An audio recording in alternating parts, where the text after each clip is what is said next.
नमस्तेऽस्तु महामाये श्रीपीठे सुरपूजिते शङ्खचक्र गदाहस्ते महालक्ष्मी नमोऽस्तुते।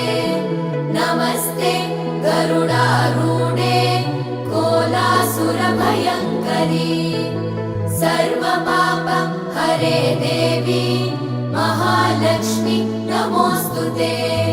महादेव्यै च विद्महे विष्णुपत्नी च धीमहि तन्नो लक्ष्मी प्रचोदयात्।